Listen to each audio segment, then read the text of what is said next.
Welcome, everyone. I'd like to invite all of our artists and company members to come on screen so we can see everyone involved in this production for a moment. Hello, this is the team. We're so excited that we can have you here today, joined with us for this virtual reading. My name's Carrie McGee. I'm the artistic director for We Happy Few. I'd like to introduce my cohort, Raven. Hi, I'm Raven. I am a co-founder and artistic executive director of We Happy Few. So We Happy Few is a DC-based small ensemble theater company. For those of you that don't know, our mission is to transform the experience of classic texts for artist and audience. We're really proud of that mission because we think it's something that we're very good at. Lately, we've really been transforming the experience of classic texts since none of us have been able to be in theaters. We're also really interested in transforming what classical text is, and that's what this whole series is about, this Expanding the Canon series, is we believe that texts that have been held as classic, that have been held up on a pedestal for many years, are just a small part of what should be considered classical text. So this season we're doing a series called Expanding the Canon, where we're digging into classical plays and adaptations that are written by queer, indigenous, female, non-binary, Black, Latinx, or non-Western playwrights. They're all broadcast live on Facebook, and they're open to the public for free. So we'll have this reading, and then we'll also follow it afterwards. We'll have a brief intermission. We'll follow it by a discussion of the work. And it's really important that you stick around for that discussion of the work if you can, because this is a new play, a brand new play, and our playwright is with us today too. So any kind of feedback and help in the development of this play is really exciting. We're really proud to be able to bring this in its first iteration to the public, and we're so excited to see how it transforms and evolves and grows in the upcoming years, and we can't wait to see it on stage lots. That's what we hope. We'll see it on stage lots. I'm going to introduce now the playwright. Would you like to say hi, Soo-Jin?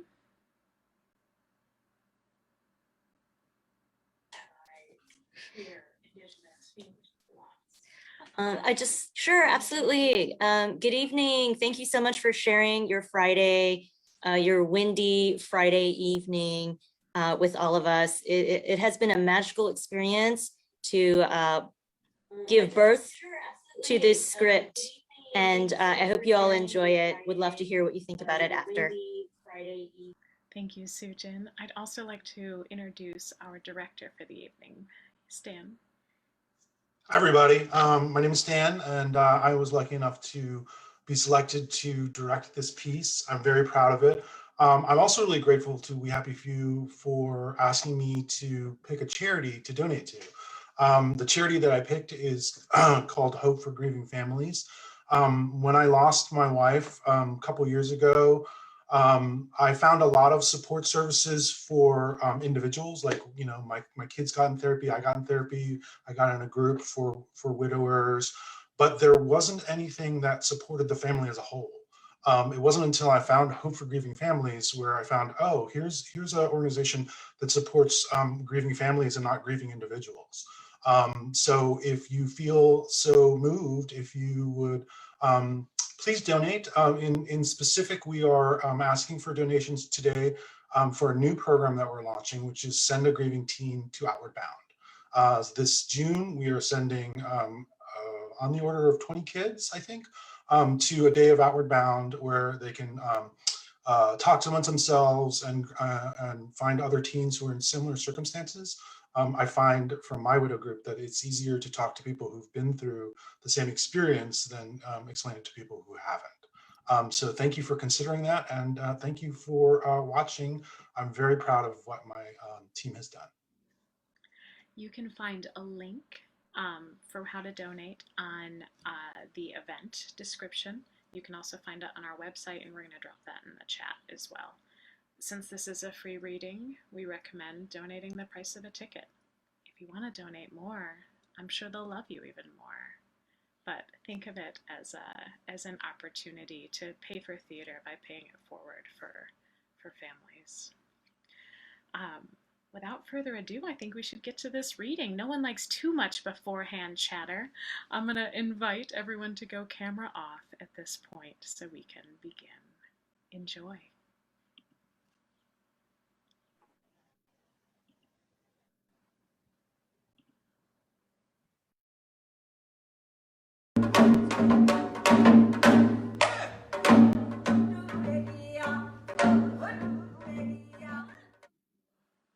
Death, Sex, and Soju, An Evening of Korean Fairy Tales, a play by Soo-Jin Lee.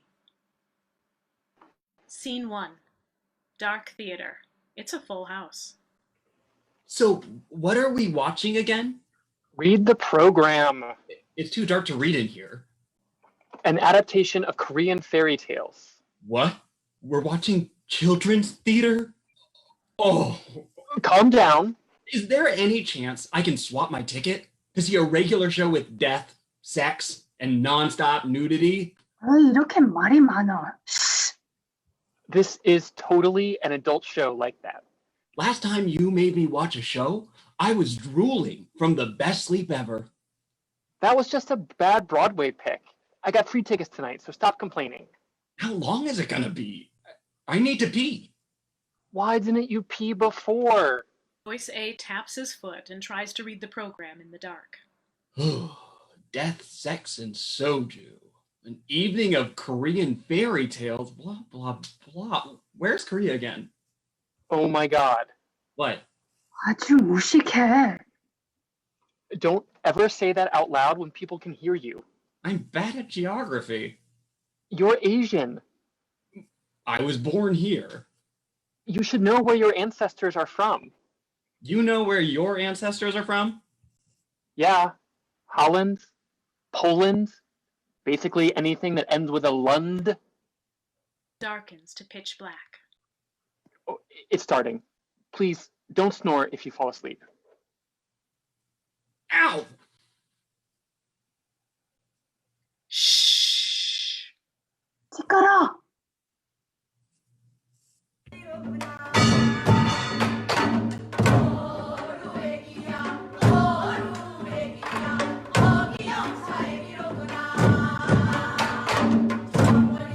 How the rains washed away my mother. Scene 1. Morning, torrent of rain. Junior, wake up! Why, Ma? It's raining. I need you to collect the trash in all our rooms and take it up to the top of the hill. You do it. You sound like you're more enthusiastic about this task.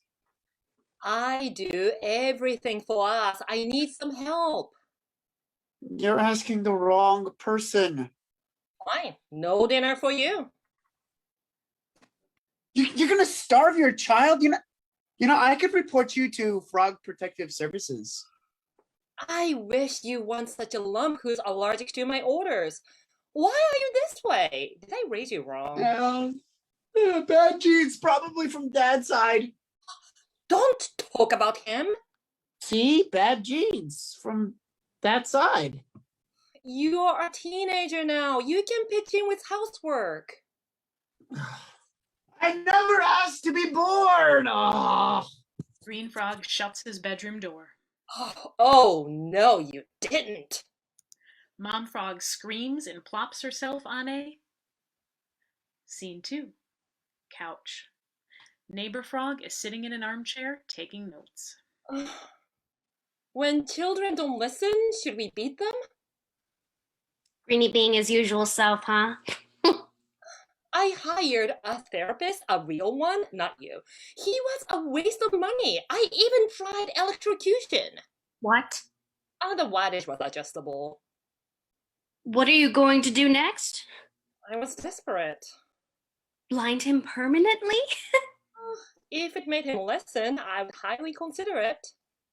Everybody's own children sucks. I'm a special case. Other frogs don't suffer as much as me.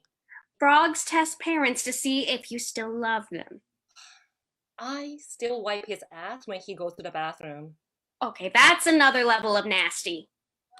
I wipe his ass because if I don't, his dingleberries get stuck on my sofa and leave a scent. I'm gonna spare you details about his bed sheets. You should maybe blind him. I would, but I don't want to die in prison. Send him to military school. Oh, he'll die there from being beat up. I cannot condone murder of my only son. You enable him by treating him like an emperor. So you're blaming me? He'll learn when you die. Oh, croaking is my refuge. You shouldn't have signed up for motherhood. Oh, my skin sags extra because of his insolence. Let me see if I have any soju in the fridge. Oh, I don't need to self-medicate. Listening to your story makes me want to drink, so you're stressing me out. Neighbor Frog uncaps a bottle of soju and chugs. Wait, will you please get yourself a shot glass? That way you can pace yourself and give me a shot. Neighbor Frog and Mom Frog do shots of soju. Scene 3. Morning. Green Frog is knocking on Mom Frog's bedroom door. Mama, I'm hungry. I'm not feeling well. Yeah, your hangover will pass. Will you make me some soup and rice? Leave me alone, I'm sick. I'm hungry. Make me some food. Learn to cook.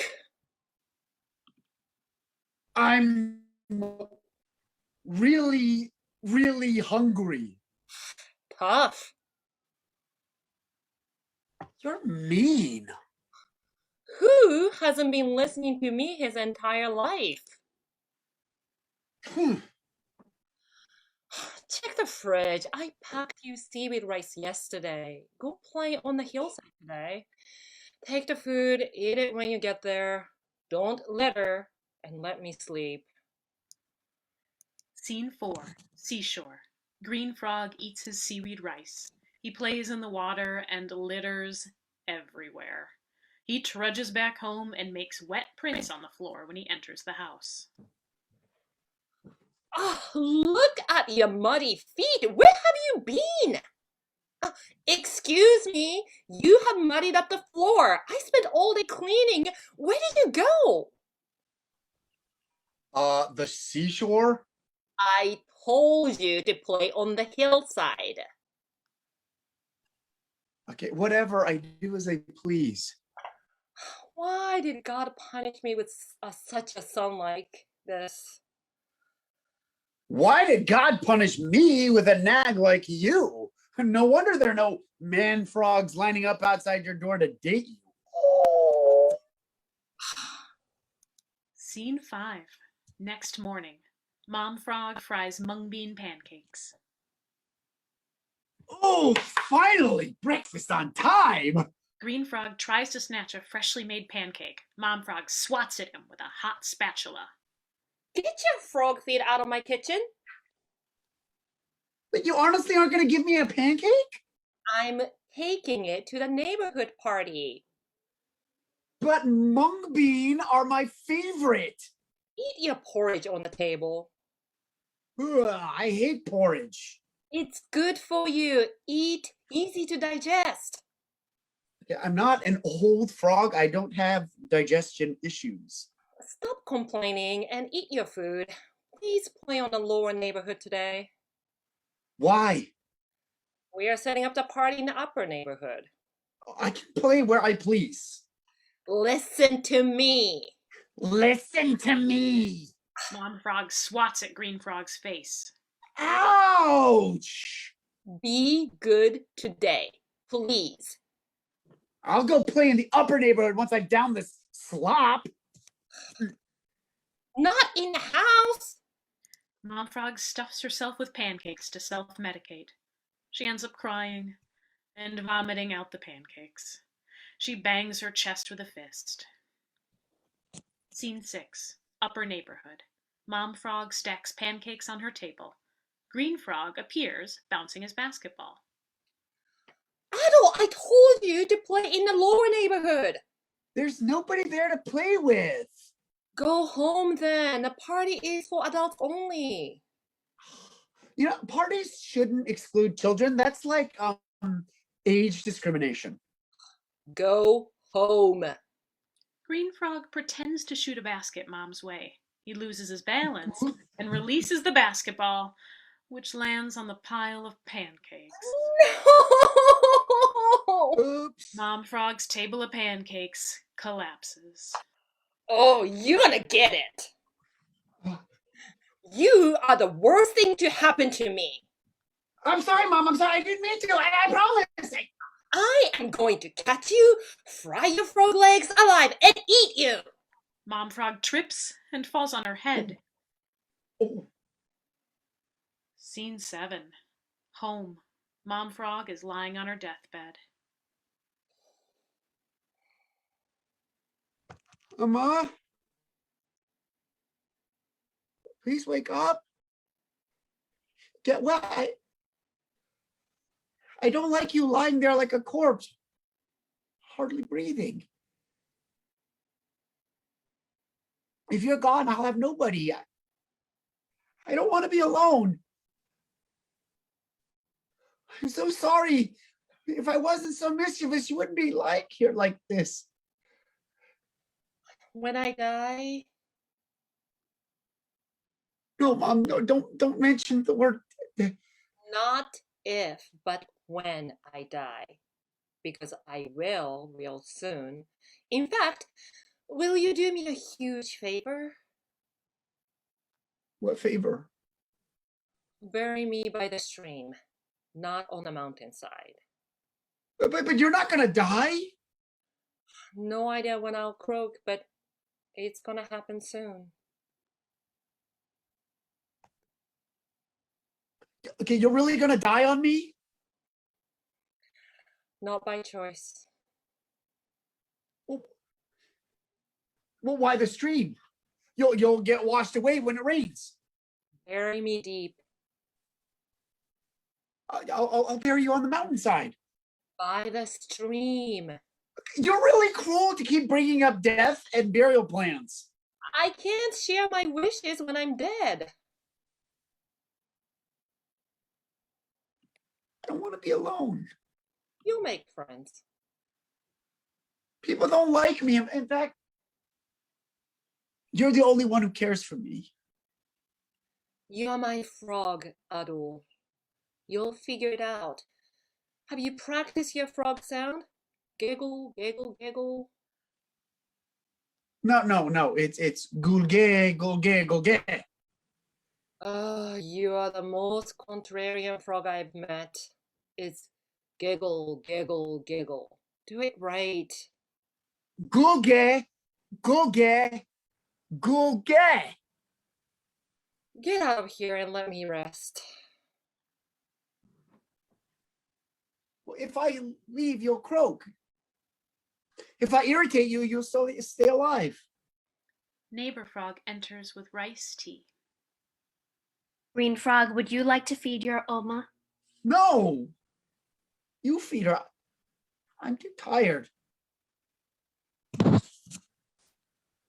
Are you sure he's your son? He consistently does the opposite, so yes. Neighbor Frog spoons rice tea into Mom Frog's mouth. I told my son to bury me next to the stream when I die. He'll do the opposite and bury me on the mountainside so that my grave doesn't wash away. Clever plan. I just want to be remembered after I die. Oh, he'll remember you, as will I, my friend. Now get your rest. Scene 8. A few days later. Funeral. At the stream. Green Frog is alone. He just finished burying Mom Frog next to the stream.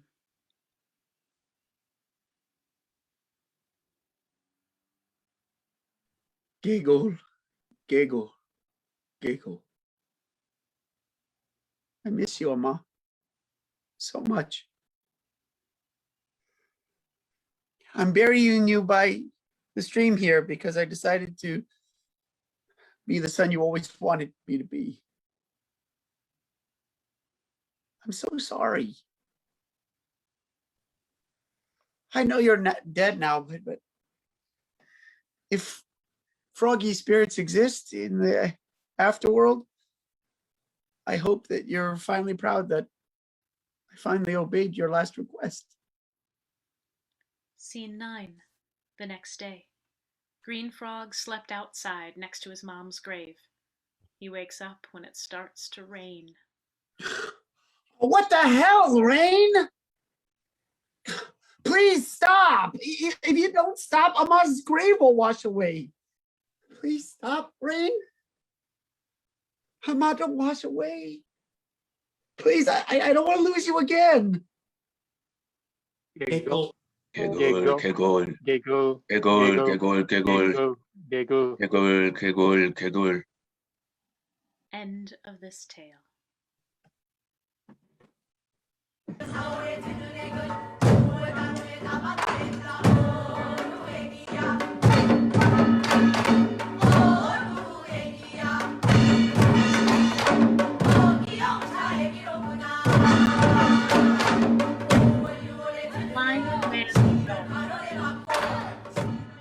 Scene 1. Afternoon. Shimchong's house. Dad bursts through the front gate and enters a humble courtyard. He is dripping wet and covered in mud. Shimchong squats on the ground, scrubbing rice in a gourd filled with water. We need to come up with 300 sacks of rice. Papa? 300 sacks! I stumbled into a ditch of water and Are you okay? nearly drowned. Heard a voice. Give me 300 sacks of rice and I'll save your pathetic blind ass from dying in a ditch. Why didn't you take your walking stick? Walking sticks are for beginners. He also said, I will cure you of your blindness, too. imagine if I could see again. I could stop begging in the streets. Who did this voice belong to? A monk who wants to raise money for the temple. He saved my life. I got that. We don't have 2 tablespoons of rice. Well, what will happen if we don't come up with 300 sacks of rice? The monks aren't savages. They're not hitmen. Abba, this is not good. I only stir up trouble for us. I wish. That I had died in a ditch. Scene 2. Later that night, Shimchong dreams hard. Ghost of Mother shows up wearing a translucent blue hanbok and a wooden mask. Wake up, Shimchong, my dutiful, beautiful daughter. Listen carefully. Go to the pier first thing in the morning and meet a merchant. If you follow his instructions, your dad can get his 300 sacks of rice. What do I have to do? The merchant will give you instructions. Okay, I'll do whatever it takes to save Appa. You're a hyena. It's hard being a hyena. The fates will reward you for being a good daughter. I don't want to be good. Think of the blessings you will bring to your family. Oh, Ma. What is it, baby? Sometimes I don't want to do the right thing, but I'm programmed to do it. Help your father. You'll help yourself out by doing so. Fine. And remember, the land is full of creeps. Creepy guys. They're gonna want a piece of you for free. Never give it away for free, baby girl. Scene 3. Next morning at the windy pier, Shimchong and Dad rock back and forth on a ship's deck. Merchant puffs on a pipe and circles around Shimchong. I'm afraid you're too hot to sacrifice to the sea. Oh, you just said the Dragon King wanted the most beautiful maiden. Pick anybody but my beautiful daughter. Doll, my beautiful doll. Listen, I don't even know if the Dragon King is real. It's just a silly tradition. Each time the sea swallows one of our ships, we need to sacrifice the best looking version from land. Again, you're too hot to waste on the sea. But I've got gold. Your Appa can buy his 300 sacks of rice, and feed the fat monks, those greedy bastards pretending to be pious. Would you consider to be my mistress at sea? I get lonely on my voyages. You're too beautiful to be only worth 300 sacks of rice. Enough. Let's get on with the sacrifice while I'm in the mood to jump. Shim Chong, I should have just died in the ditch. Remember, you have the chance to gain your eyesight. Who cares if I can't see you? Sky darkens. Thunder cracks. Shut up, humans. Give me my maiden before I wipe out all of the ships. Sea's hungry. Appa, it's time to say goodbye. Let's go. No, Shim Chong, let me die. Let me die in the sea. You're physically disabled and old. We better feed the sea while she's hungry. Shimchong, you'll be remembered as the most deferential, dutiful, dignified, dangerously obedient daughter with a delicious derriere. That's enough. Goodbye, Appa. Enjoy the sight of the world when your eyes are healed. Thunder cracks. The sea opens its mouth. Jump in. I'm not permanent like death. Just another dimension. Jump. Shimchong leaps into the sea. The sea embraces her. Scene 5. 24 hours later, Shimchong wakes up on a cruise ship. She wears a bikini made of seaweed. The Dragon King is topless and wears a merman sarong. He is built and beautiful. Welcome, Shimchong. Are you the Dragon King? I didn't know you lived on a cruise ship. Don't worry, the food is actually good on my ship. Speaking of which, shall we order a feast? I have a stupid question. Am I dead? You're in between. Let's do lobster and some strawberry daiquiris. I hired a really great mixologist. 300 lobsters and 900 strawberry daiquiris later, Shimchong and Dragon King are getting a couple's massage. Ooh, Oh, stop, please. What's wrong? Please. Dragon King, I really miss my father. That again? I want to see him one more time. Like, I'll never be enough, huh? Nobody can replace my dad. Fine. Let me think. I'll send you back as a lotus flower. Wait, what? Once you've entered my world, you have to go back in disguise. Do you want to see your father or not? How will I find him as a flower? Trust the fates. I'm gonna make you the most beautiful lotus blossom. Scene 6. A storm. The sea coughs up a giant lotus blossom. Fishermen gather around it. They poke and prod it with fishing poles. Chimeta. I've never seen a lotus blossom this huge. What on earth did the sea cough up? We need to take this giant flower to the king. The Palace of Loss. Fisherman knocks at the door. The king is not seeing anyone. He's in a deep depression. I have a gift that might soothe his sadness. You smell like rotten seafood. What could you possibly bring? It's under the tarp. Open up! I'm offering it to the king for free. Hang on. Let me see if he's in a better mood today. Listen, he's cranky as hell, but I'll take the gift. Scene 7. Next morning, the king's chamber. The giant lotus flower is under a giant bell jar. King rolls off the bed and hits his head on the floor. Ow! These hard floors suck. King rises and yawns. He sees the giant lotus flower under the glass dome. The hell is that? The giant lotus flower opens up. Naked Shim-Chung rises from sleep.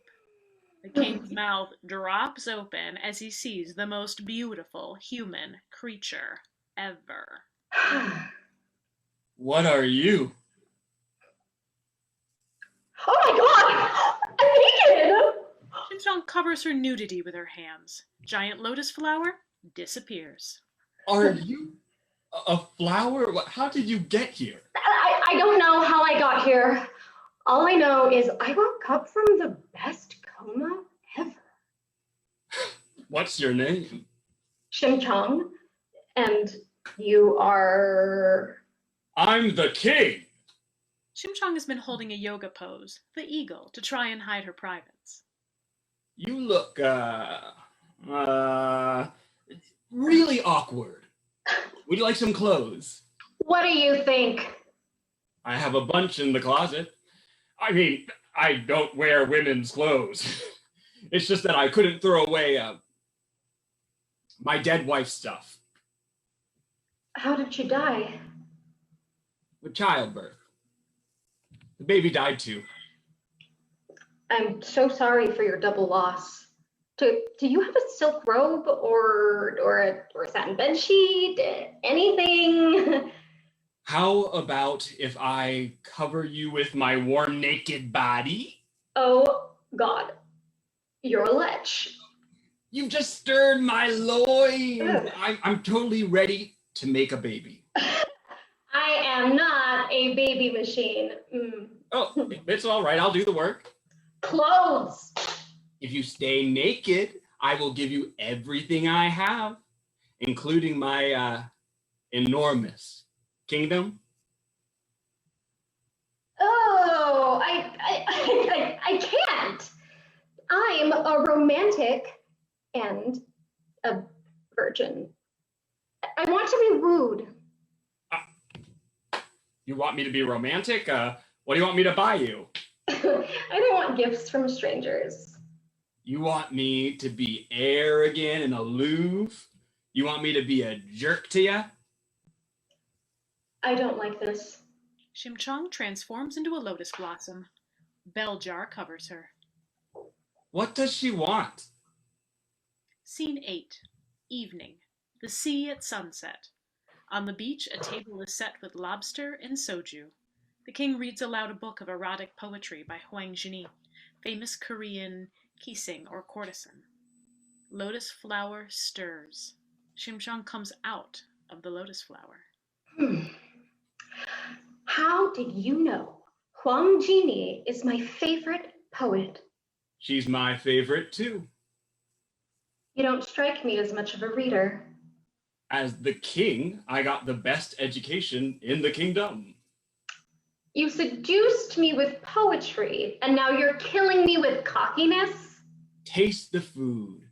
Give me another chance. I am starving, and that smells good. Eat. The king cuts up the lobster and feeds Shim-Chung. Shim-Chung gets drunk off the food and soju. Let me turn back into the lotus flower, then you can fuck me. As a flower. I just want my first time to be with a man as a plant. Kinky. I've never been with a plant. I've never been with a man. Something new for each of us. Shim-Chung becomes the lotus blossom. The lotus blossom opens up. The king disappears into the petals. The lotus blossom closes up. It glows and makes beautiful love-making noises. It slowly unleashes a fragrant scent that fills the kingdom for 9 months. Scene 9. Night. Queen's chamber is decorated with the lotus blossom theme. Shimchung mediates on a cushion, rubbing her huge belly. The king, spread-eagled next to her, snores wildly. Shimchung nudges the king, who changes position and, briefly, stops snoring. Shimchung nudges him again. Wake up! Wake up! I want to throw a party for our twins before they arrive. Like a baby shower? Yes, and my guests will be all the blind men of the land. I want the freshest lobster caught, the sweetest strawberries picked. I want the party to last for 3 days. Scene 10. Last day of the party. A communal table filled with blind beggars. What's wrong? I was hoping a certain blind guy would show up. Is this an ex of yours? No, it's my father. I thought your father died. He might have. Sweetheart, let's look again. I've already looked 30 times. He's not here. Racket at the front gate. Shimjung walks over to the noise. Party's over. You're too late, you old blind bat. Oh, but I've walked 3 days to get some lobster and soju. Surely you'll have some left for me. We'll get you a doggy bag. Abba? Huh? Who's that? Abba, it's me, Shimchong. You're alive. How? Shimchong, I thought you died. Abba, I came back as a lotus blossom. Long story. Let me embrace you. Oh, you have aged horribly. I've regretted every day since I saw you sacrifice yourself into the sea. Huh? I'm sorry for being such a loser parent. You're all I have. Thank the fates you're alive. Oh. Wait, I can see. Shimchong.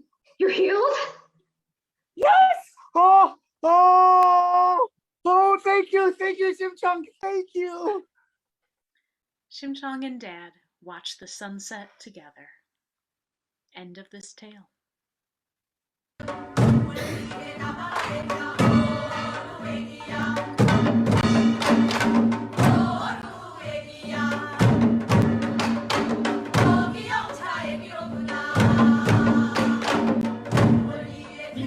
Servants have dreams.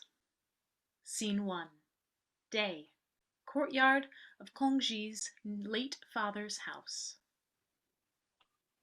Kongji! Patchi! Get both your asses out here now! Kongji enters the courtyard from the kitchen. Patchy slides open her bedroom door. What? Which bloody bitch took my rubber shoes? My small feet will not fit into your canoes. Kongji, did you steal my rubber shoes? Mom, you locked your bedroom door and closet. How would I get in without a key? Kongji stole them. How? Look through her room. She's probably trying to sell it so she can save up and move out, run away, and become a whore. It's one thing to put up with your lies, another to be put down. I've kept my virginity, unlike someone else who lives here.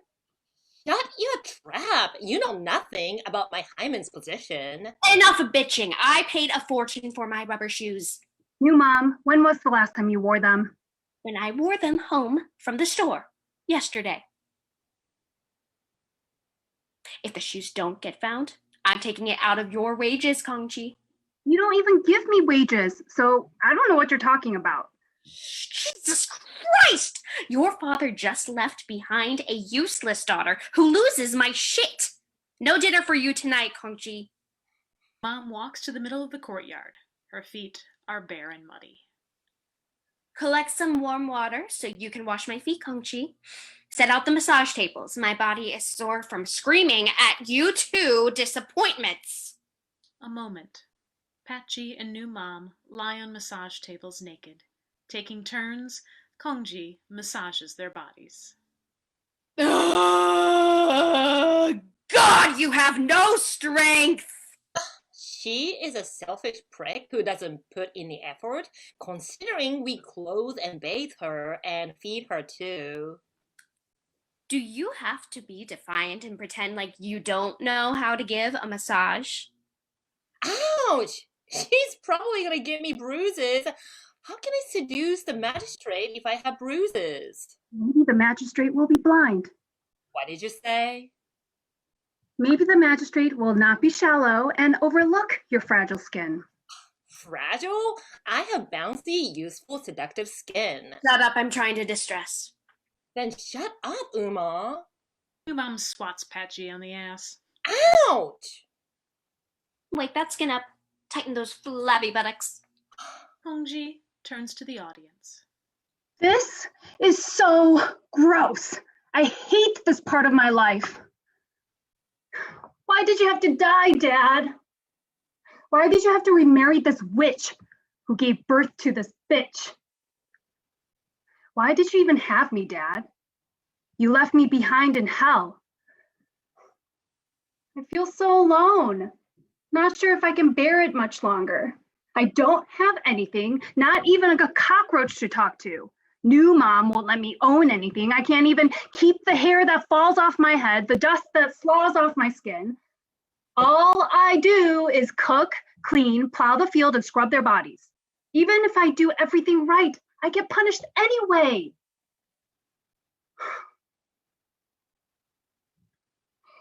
Mom dying was cruel. You dying was just about unbearable. I might as well be dead next. Hongji collects the sloughed off dead skin bits from New Mom and Patchy's bodies.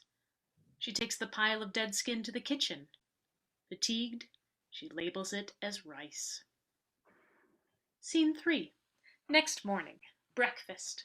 New Mom and Patchy eat rice at a low-rise table. Hongji watches from the side. So, what does it feel like to smell the food but not eat it? I like this rice. It has an extra umami flavor to it. What did you do to it, Uni? Are you deaf, mute, and dumb, Kongji? Your younger sister asked you a question. I did the same thing, nothing different.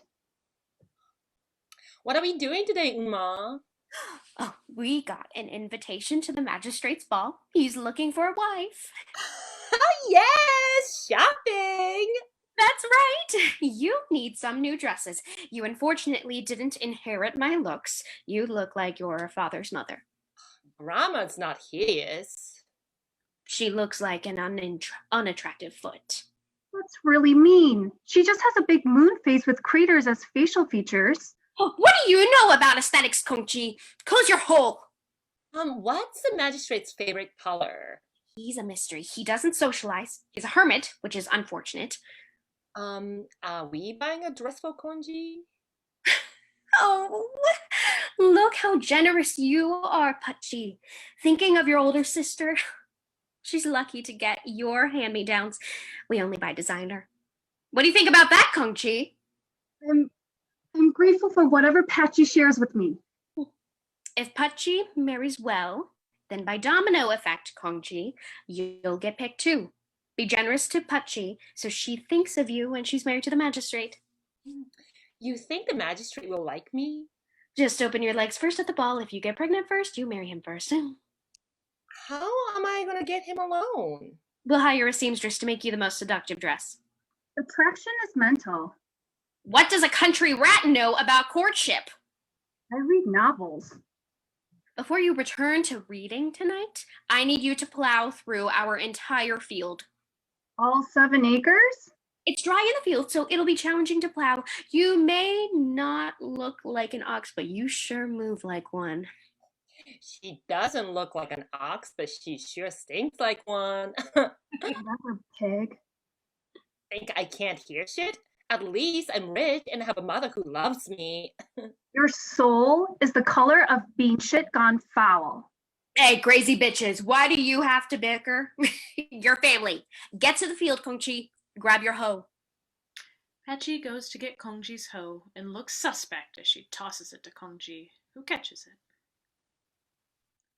Scene 4. The Golden Field. Sun sprays all its heat on Kongji, who is drenched in sweat. God, the hottest day of the year. Can't stop. Keep going. Kongji suddenly stops working and begins crying silently. The sweat from her forehead and the tears from her eyes mix on her cheeks. That makes her cry more. Why do I have to work like a servant? I get punished like a prisoner. I have done nothing but have been born, done nothing to deserve this. Kongji yelps when her metal hoe breaks in half. I have the worst luck too. Waterfall of tears escapes down Kongji's face. When the tears touch the ground, the heavens part, letting Black Ox descend. Kongji, don't cry. Save those tears for a really hot guy. I'm gonna plow this land for you. How? Why don't you go over there and take a nap in the shade? What about this? Fuck that hoe! I got this! An hour later, the fields are plowed. Black Ox wakes Kongji. Hey, Sleeping Beauty. I got a present for your new mom. Where did you get these beautiful apples? Out of my ass. I got magical powers. You're the kindest, most helpful ox I've ever met. You're better than the humans I live with. What can I do to pay you back for your kindness? Be the best you in this life. Kongji takes a bite of the most delicious apple and waves as Black Ox ascends to heaven. Scene 5. Courtyard. New mom hurls apples at Kongji. Where did you steal these apples from? Spill it. Mother, these actually taste really awesome. We should eat them, not ruin them. You're the biggest pig on the planet, always thinking about food. I don't want our reputation to be marred as women who steal. What orchard did you steal from, Kongji? First of all, apples are not in season. Second of all, they were a gift. Go to bed without dinner. Liars deserve to starve. Indefinitely. Next morning, Kongji is doing Patchy's hair. You've been working on hair years now and still can't do a proper job. I'm not a musician. What did you just say? Patchy, do you want your hair up or down? Mom, what do you think? I don't think it makes much of a difference. The problem is your face will stay the same. Hopefully the magistrate isn't shallow. Even beautiful women eventually age. Look at me. Inner beauty matters. That's what Dad said. No wonder he picked your mom, Kongji. You never saw Kongji's mom. I remember her. She was a sickly, scrawny little twig. Code clock belches. Mother, we have to get dressed and go. Patchy runs up to her closet and brings out as many dresses as she can hold. Which one, Mother? Whichever makes you fittest. Let's just say you're not svelte, but plump like a peach. But your face looks like a foot, which we can't fix. Wear the new dress, the apple green skirt, and pair it with the azalea fuchsia top. Help me, Kongji. When can I go? You have dreams of marrying the magistrate? My child, this party has no place for you. Plus, you have nothing to wear. You're not borrowing my clothes. Wow, Kongji. Why would the magistrate be attracted to a servant girl in rags? I just want to go and dance like everybody else. Heard the food's good at the palace. You have so much housework to do and won't finish everything tonight. What needs to be done? The house is spick and span. I need you to fill up the giant clay jar in the kitchen with water. What else? Need you to hold the giant bag of rice. All tonight? Don't sacrifice sleep. You're not going to make it to the ball in time. Why do I have to do everything? Well, why did your father die and leave me with you? You have to earn your keep, Kochi. No free lunches in life. No free dresses either. You better not try on my clothes. I'll be able to smell your BO on them. I don't have BO. You smell like ox shit. You smell like cruelty. Close your hole and get to work. I suppose if you get everything done, you can stay up late to welcome us back and celebrate Patchy's engagement to the magistrate. You think this is my lucky night, Mom? You need to get the magistrate inside of you. Mother! Seal the deal. I feel money shaking in my future, shaking all over me.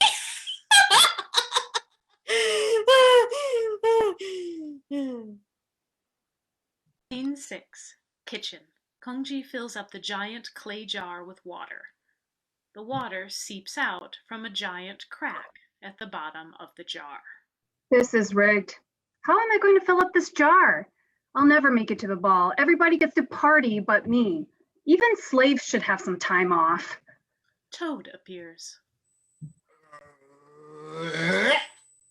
Kongji, stop whining. I'm here to help you fill this crack up.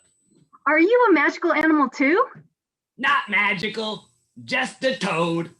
I have a fat amorphous body. Watch this. Toad, like malleable slime, gets into the crack, sealing the jar. Pour it on me, baby. You are insanely clever. Yes, this crazy good luck. Thank you, Toady. You are my lifesaver. How can I repay you? Kongji, just party hard. You deserve it. Scene 7. Courtyard. Kongji moves a giant sack of rice to the center of the courtyard. This is absolute hell to hell. There's no chance I'm going to the damn dance. Hate my life. Heavens open up. A flock of birds spill down toward the courtyard. They hull the rice in a flurry. What the? What the what? What the ooh? Ooh! This is beginning to be an amazing night. Not fully amazing yet. Heavenly Maiden descends from the heavens. I'm here to give you a makeover. Kongji. Blue suits you. It's the color of calm, patience, and virtue. Deep as the sea, generous as rain. You have suffered so much under New Mom. That bitch of a witch. I bless you with this celestial meets earthly ensemble, silk hanbok that shows off your subtle curves, silk floral rubber shoes for your young feet. It's called Heavenly Couture. I design exclusively for dutiful daughters. May you walk into the arms of the man who will worship your footsteps for life.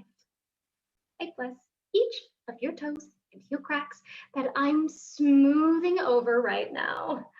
And let's not forget your entourage. 4 topless, hot Korean men enter carrying a palanquin. What? This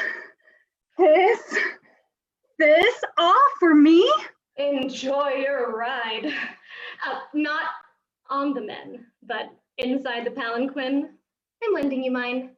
Dance your heart out, shake your booty. He's gonna eat you out. I mean up. Eat you up. Kongji enters the palanquin. Men fly her off with speed. Scene 8. The palace. A hush falls over the crowd as Kongji moves an interpretive modern dance through the giant hall. All eyes zoom in on her. Magistrate takes advantage of this situation and moves away from New Mom and Patchy, who was imprisoning him in conversation. Who is this creature? Kongji escapes the crowd's eye by disappearing behind 2 ferns. She lets the food smells lead her to the buffet table, which is towering with food. Magistrate, mimicking her dance moves, follows her there. Magistrate beckons Kongji over to the soju table. He pours a shot of soju for Kongji. Here, you're probably thirsty from your workout. I just love to dance, even though I'm not that good at it. I can tell. What is this? My girl, you've never had soju? Kongji takes a sip, then drinks the rest from the shot glass. Oh, this is pretty good. Wait a second. Is this alcohol? You'll never find me at a dry party. I'm not allowed to drink alcohol. I give you permission. Who do you know here anyway? I came because I heard it's all you can eat and drink. Was I supposed to know somebody? Like, who do you know? I'm actually working right now as Royal Security Guard. Right. You're wearing fancy clothes for a security guard. Sorry for trying to trick you like that. You're bad at lying, but not bad on the eyes. Thanks. You want another shot? Magistrate pours another shot. You think I can take some of this food home, or is that really tacky? Take everything you want. No one's going to eat this obscene amount of food. I'll wait until the end of the party. You should eat some food with the soju, or else you'll go ping and get crazy blind drunk. Oh no, I can't go ping. Here, eat this. Magistrate feeds Kongji a dumpling. Damn good. The palace chef has some skills. Kongji puts a dumpling in Magistrate's mouth. He eats. Question. How come there aren't too many hot guys here? Most of them are bald and have pot bellies. They're dads. I don't think the magistrate wanted hot men here to be like his competition. Where is that bastard? Beats me. Throws a huge party, leaves it. What a dick. What's his problem anyway? Doesn't he like women? He's so old. He's not that old. He's picky. Why are you here? Trying to land him? Honestly, I don't even know if love is real. I think it's a fairy tale bullshit. Me too. Magistrate pulls out a pipe. Do you, I'd never. be my guest? Kongji takes the pipe in her hand. Smells hemp. How is it going to make me feel? I don't know. Hopefully just happy. Kongji takes a puff and coughs. That's actually nice and fragrant. What is it? Hemp. Oh, I just lost my hemp virginity. Let's hemp and hump. Kongji takes Magistrate's hand and dances with him. I'm hemping and I'm humping. This is what a high feels like, huh?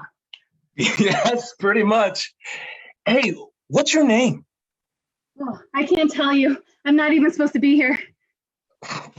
Party crasher. If I want to hemp and hump with you again, I need a name so I can find you. Patji and new mom walk towards Kongji. Oh, no, shit. I need to go.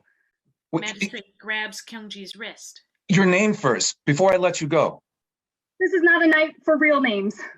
Kongji bites Magistrate's arm, which allows her to peel her hand away. Ouch! Wait, don't leave! I gotta go. I'm already in deep shit. How do I see you again? This is not the end. Kongji runs like she robbed a bank. When she reaches the bridge, she trips. Her left shoe tumbles into the river. With one shoe on, she dashes for her life. Scene 9. Week later, Kongji's village. Magistrate knocks on new mom's house. Patji opens the door. Oh, Magistrate, are you here to propose to me? We'll find out. Come in, Magistrate. I don't have a lot of time. I'm looking for the maiden who lost the shoe at the ball. Please, try this on. Magistrate kneels with Kongji's rubber shoe in front of Patji. Patji tries to squeeze her big foot in. Here, Patji, let me help you. New mom tries to push Patji's big foot into the shoe. Ouch! Ma, you're going to break my feet. Break it then and put it in. Do you have any other young women in this household? Nope, she's it. I'm pretty sure we can get her foot in. Let me find my shoehorn. Kongji! Who's Kongji? Kongji pops her head out of the kitchen. Nope. You, Mom? Nobody. What do you need? Nothing. New mom shuts the kitchen door on Kongji's face. I'll go fetch it. Who was that maiden? Our servant. I'd like her to try on the shoe. That's unnecessary. She didn't come to the ball. Magistrate nods to his men. Men open the kitchen door and gesture for Kongji to come out. She walks out. Hello. I promise you're not in trouble. I need you to try on the shoe. I'm looking for the owner. I don't own fine shoes like that. May I borrow your foot? Just to see if this is your size. I'll get beaten black and blue if I try it on. You will not. I promise. Magistrate kneels on the ground next to the chair. Kongji sits down on the chair. She takes her naked foot out. It slips easily into the shoe. Yes! It's you. Do you have any hemp? Not before we hump. New mom sits on the ground, bangs it with her hands, and wails. This is the end of my life! Scene 10. Weeks after the wedding, Kongji and Patji are at the bridge. Kongji, you actually look well. It's incredible what happens when you don't live in an abusive household. Una was wrong to be so cruel to you. How come you never stood up for me? It was either you or me on the chopping block. You were never kind to me, even when we were alone. I forgive you because the fates have cursed you with old mateship. You're a cold bitch. I'll show you what the fates have in store for you. Patji shoves Kongji into the river. Help me, Patji! I don't know how to swim! Exactly. Drown and die, Uni. I'm going to be you now. Magistrate was supposed to marry me, not you, a servant that smells like an ox shit. Kongji drowns. Patji puts on Kongji's robe and exits. Scene 11. Weeks later. Bridge. Magistrate and River in deep conversation. Why are you here? I had an awful dream last night. You never remember your dreams. A giant furry spider slipped down from the ceiling and stayed suspended over my bed. She was trying to say something to me, but I was deaf. Something's been off with Kongji since she met her sister here. That's why I'm here. What do you think happened? You know. So tell me what you know. There was a murder. Jesus! Hang on. If you stay quiet, a lotus blossom will appear. She floats by under this bridge. I want you to pick it up, smell it, kiss it. Something might happen. A gentle breeze blows. A beautiful lotus blossom floats to the bridge. Magistrate goes into the water and smells it. He holds it and kisses the blossom's petal. Lotus blossom transforms to Kongji, who is in Magistrate's arms. Kongji! What happened?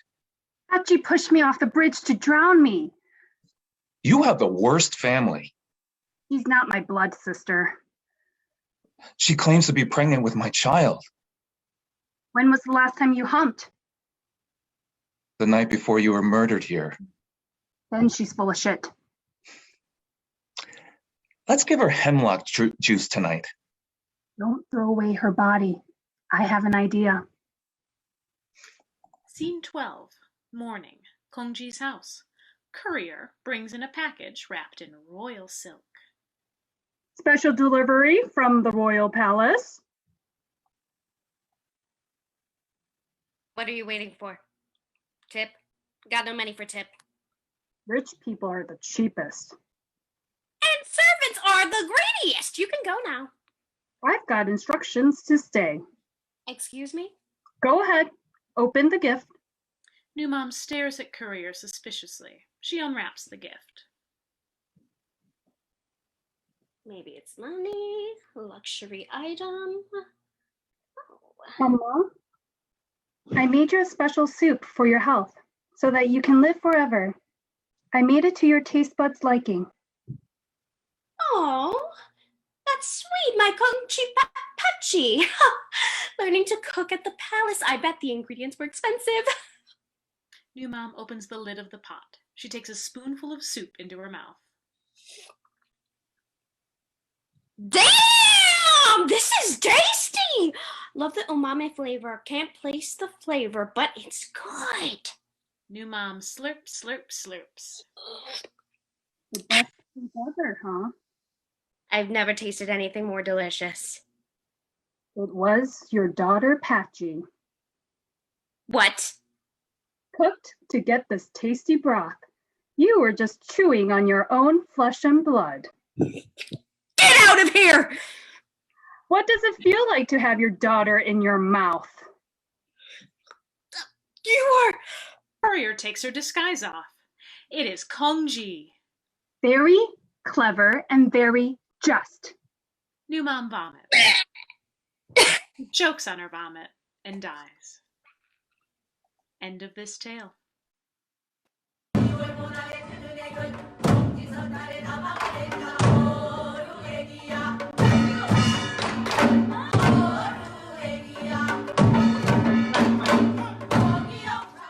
Scene 1. Day. In the deep, deep woods where only woodcutters roam, an axe hits the trunk of a tree. Woodcutter swings his axe. We hear deep panting from Deer and the shuffle of its hooves on the dry forest floor. Deer halts in front of the woodcutter, his axe in midair. Woodcutter, help me! Hey! Out of my way! I almost killed you with my axe. I need your help, please, kind sir. What is your problem?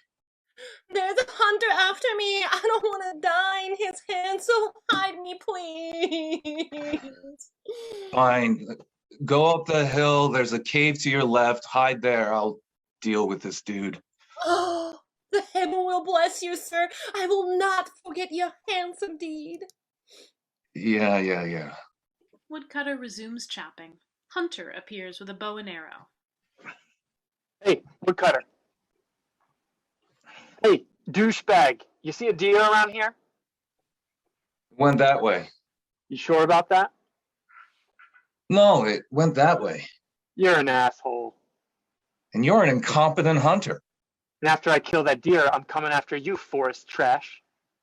Whatever, city trash. Well, how do you know I'm from the city? Everything you're wearing is brand new. Dead giveaway. You're uneducated and uncouth. Good luck with your life. I could chop you into 1,000 pieces. But nobody wants to eat effeminate hunter wannabe flesh. I'm gonna go the first way you pointed. Wood clipper. What a waste of human flesh. An hour later, Woodcutter naps under a tree. His shoes are off. He snores softly. Deer enters and licks Woodcutter's toe. Woodcutter laughs awake. What the what? Why are you licking my toes? It's a thank you licking. I saved your life. No shit, that's why I'm back. Great. You need another favor? Actually, I want to pay back your kindness. It's rare to meet humans of your quality. What are you, magical or something? I have resources. What do you want more than anything in your life? More than anything in my life. You a joker? I'm dead serious. I am a uneducated virgin bachelor who makes very little money, but enough to feed myself and my diabetic mother. Who would want me? So you want a spouse? The problem is not my desire, but who? Who would want me? I can help. Are we going to kidnap a woman? Kind of. What kind of woman? So, tell me about your ideal woman. Seriously? So tell me what you want in a partner. Honestly, I just want a fucking hot piece of tail. First of all, never address a woman as a piece of tail again. They will not be impressed with your diction. So picky. I know women. How would you, an animal of the woods, know women? I read a lot. I also observe life, so you want an exceptionally beautiful woman. That's it? I want the best looking piece of most attractive lady. That's easy. So, I'm gonna get a wife? Oh man, this is... I'm getting hard just thinking about it. Imagine being hard for the lifetime with said beauty. I'd make a bunch of babies. Okay, listen carefully. At midnight tonight, climb up that mountain. At the very top, it'll get very, very quiet. You will find a secret lake and wait for an hour. Make sure to hide yourself. At 1 in the morning, 3 heavenly maidens will fly down from heaven to bathe in this lake. When they take their clothes off, immediately steal the youngest clothes. How will I know who's the youngest? Duh, you asked for the hottest. Oh, I can't wait. I hope the hottest brings you happiness. She's going to be miffed her clothes are gone because she won't be able to fly back with her sisters. So comfort her, take her home, but hide her clothes until she gives you at least 3 children. You hear me? Do not give in to her when she begs for her clothes back. If you want to keep her on Earth, wait until after she has 3 babies. God, this is a crazy scheme. Do you want the most beautiful spouse or not? Scene 3. Secret lake at the mountaintop. Woodcutter hides. He has binoculars around his neck and chews on beef jerky. At 1 in the morning, the hue of the mountaintop turns pink and purple. Fog rises from the secret lake and water starts moving like a jacuzzi. With binoculars to his eyes, Woodcutter spies on 3 heavenly maidens descending to the lake. They take off their gowns and enter the pink-tinted lake. They bathe themselves. Woodcutter goes to the youngest's clothes and tucks it into his backpack. He scrambles back to his hiding place and puts binoculars to his eyes. Youngest heavenly maiden washes her breasts.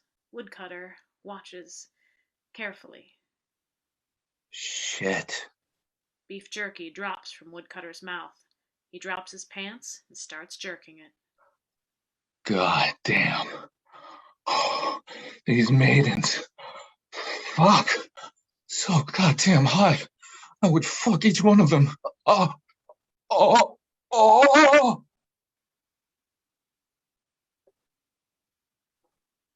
What's that? We have an intruder. Girls, cover yourselves. Peeping Tom? Better than a bear. Men are more dangerous than bears. They scramble to find their clothes. Where are my clothes? Where did you take them off? Right here. I can't believe they're gone. Those can't walk off by themselves. Look again. Help me find them. Listen, we gotta head back. No. We'll come back for you. No, don't leave me. I don't have a stitch of clothes on me. We'll be back. No, don't go. I don't want to be alone. Eldest and middle heavenly maiden fly to heaven. Shit. My worst nightmare. Oh, what's so cold without clothes?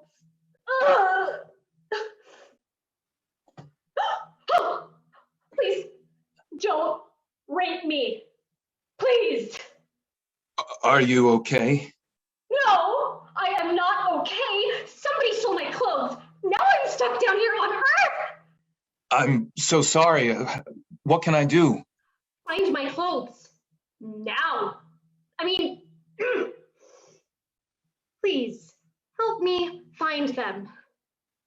Okay. Woodcutter takes off his jacket and gives it to Heavenly Maiden. Thank you. She puts on his jacket. In the dim moonlight, they get on their hands and feet, feeling around for her clothes.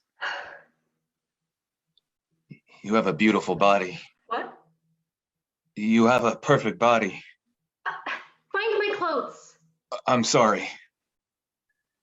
Did you take my clothes? Why would I do that?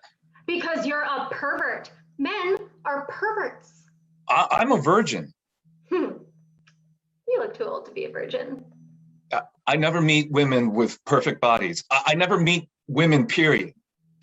You're still a pervert and a potential rapist. Stop judging me.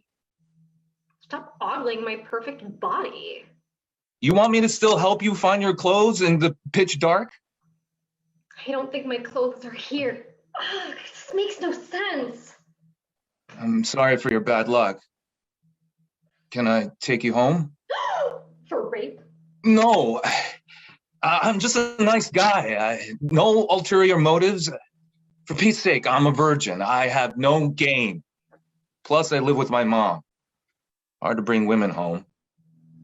We live in a one-bedroom. Anyway, I'm sure we can fix you some food, give you some clothes. You can't survive out here alone. There are more dangerous men out here. Don't cry. Let me guide you to my house. Why are you helping me? I like to rescue. Maidens? You're my first, and hopefully only. Ready? Scene 4. Dusk. Woodcutter's one-bedroom house. Heavenly Maiden shucks corn. Woodcutter arrives with a bundle of wood on his back. Did you find my clothes? I'm sorry. I think they just disappeared. Heavenly Maiden throws corn at Woodcutter. Misses. Locks herself in the bedroom. She screams into a pillow. Woodcutter takes off his bundle of wood and knocks on the bedroom door. Woodcutter kneels in front of the door. I'm sorry you're frustrated. I miss my sisters, my family, my life in the heavenly kingdom. I live like a country pig down here. This is not the life for someone like me. This is worse than hell. What if I promise to make you happy? Heavenly Maiden opens the door and stands with hands at her sides. How are you gonna find my clothes? Forget your clothes. I can give you everything else I have. You have nothing. No education, no money, no youth. I was not destined to marry a leper look-alike. Will you let this leper be your husband? Did you just not hear everything I've said so far? Are you a dumb, deaf idiot? I didn't know you would have such a temper. How would you feel if you were in my shoes? I'd be sad for a bit and I'd try to move on with my life. And marry an impoverished leper who cuts wood? Is that a skill, even? I will labor the rest of my life to take care of you. Nah. I promise I'll treat you like the queen you are. I'll pass. What can I do to change your mind? Absolutely nothing. If you leave for town, people will take advantage of you. Trust me on this. The world is not a kind and patient place like me. I'm trying to make you a proper wife. If you leave me, I can't protect you. The real perverts will turn you into some sex worker and God knows what else. So I should just give up and be your sex worker. I want you to be my wife. Yeah, that's like domestic sex worker. I'll make it with your time in the bedroom. You just want to fuck. I don't want to make Earth my home. I want to love you. You don't have to love me back. Just take my love. I don't want love. I want home. Let me be your home. I've never been this sad in my life. Come here. Will you hold me and squeeze my sadness away? Woodcutter embraces Heavenly Maiden. A breeze blows out the candle in the bedroom. Gaiagum music plays while they lose their virginity to each other and create. Scene 5. 2 cute babies napping on a picnic blanket. Heavenly Maiden pours soju into 2 shot glasses. One for her, one for Woodcutter. They cheers and do a shot.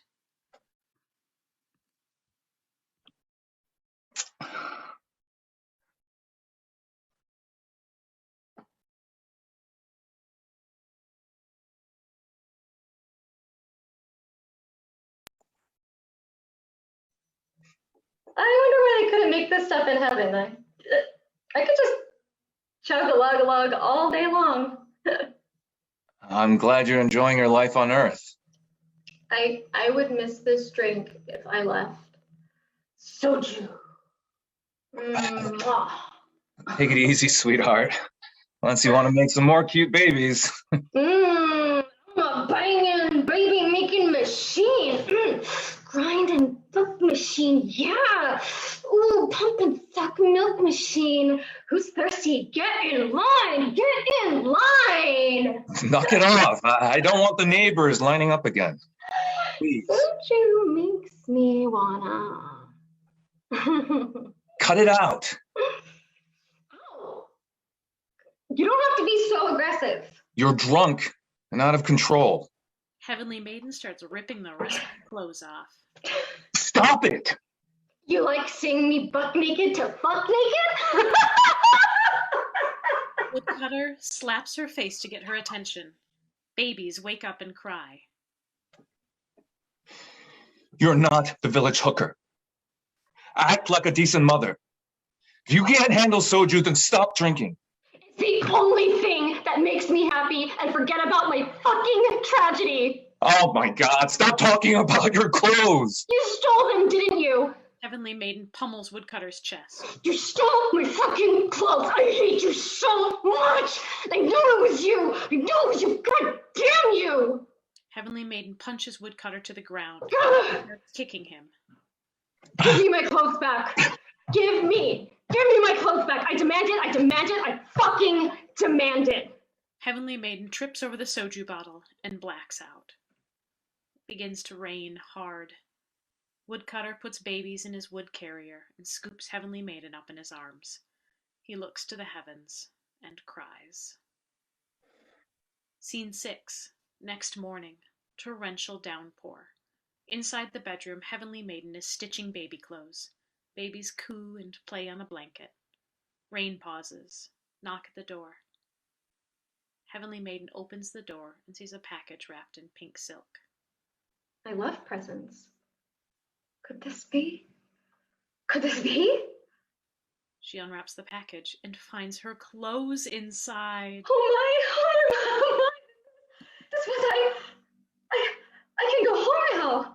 Babies, my babies. Let's go home. Yes, I'm coming home. Sisters, youngest maiden is coming home. Woo woo! Heavenly Maiden puts her clothes on. She carries a baby in each arm and steps into the courtyard. She takes one look around her home, and with misty eyes, she flies home to the heavenly kingdom. Woodcutter steps out from the shadows. He's been watching this entire time.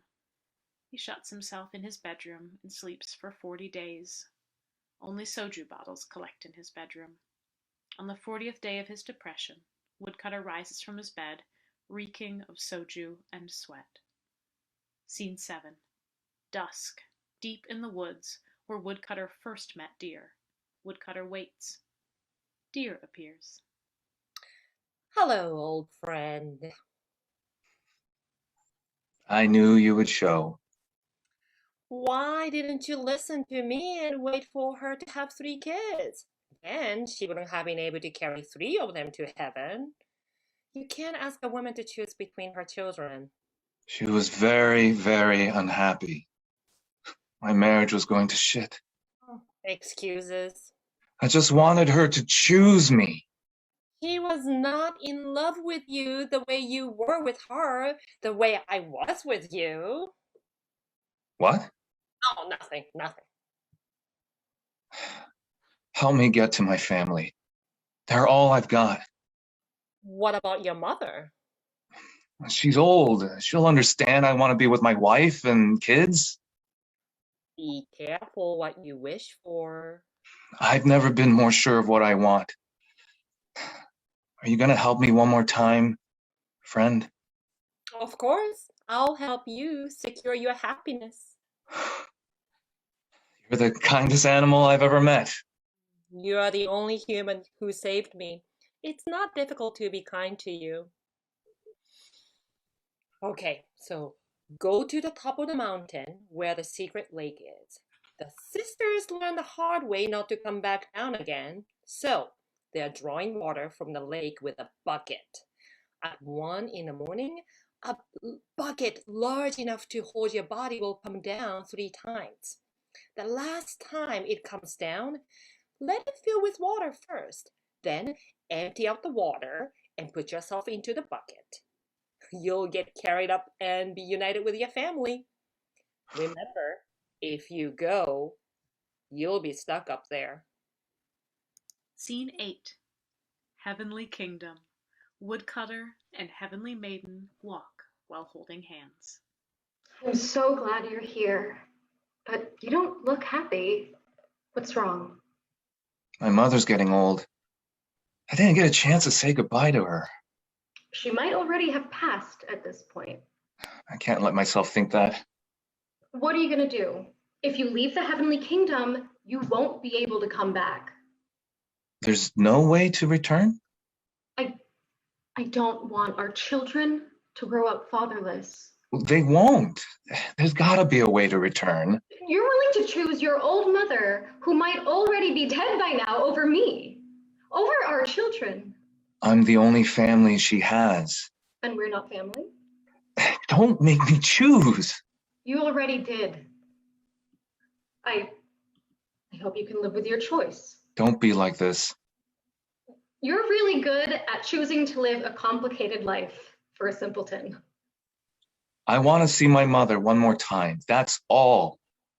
5 minutes to say a proper goodbye. Then your life will be complete. I'll die happy. Fine. Heavenly Maiden whistles. Magic horse appears. Lord, she's gorgeous. She's mine. I'm going to let you borrow her. Ride her down to earth to see your mom. Do not dismount. If your feet touch the ground, you'll never be able to return here, my love. You said my love. Of course. You're my children's father. But are you listening to me? Don't dismount. You finally love me. Even though you did that but one hideous deed, you've grown on me. Please stay on that horse. Say your pleasantries to your mother and return quickly. I love you in all the dimensions we've been able to be together. They kiss goodbye. Come back to me. Woodcutter mounts magical horse and flies down to Scene 9, his mother's courtyard. Woodcutter stays on magical horse. Mom! Mom! Where are you? Adu? Adol? Oh, my son! I thought you were dead. You left me without a word. I'm so sorry. I was in a rush to reunite with my wife and my children So you found them. in the heavenly kingdom. I'm just visiting for a few minutes. I can't stay long. But I was worried sick about you and your health. Not dead yet. You look thinner. Are you okay? Why would I have an appetite to eat with my son gone? But now you're back. Dismount and come have a big bowl of pumpkin porridge I just made. I can't. Old woman disappears into the kitchen and comes back with a steaming bowl of pumpkin porridge. Now, this is your favorite. I always set the table for you, even though I wasn't sure if you would come back. Can't you just taste my food one more time? Smells real good. Old woman tries to spoon feed Woodcutter, but he's too high up on the horse. No, pass me the bowl. Old woman passes the steaming bowl of porridge to Woodcutter, but she lets her hand go too soon. Woodcutter's hand slips and the hot bowl of porridge lands on his thigh and on Magical Horse. God damn it!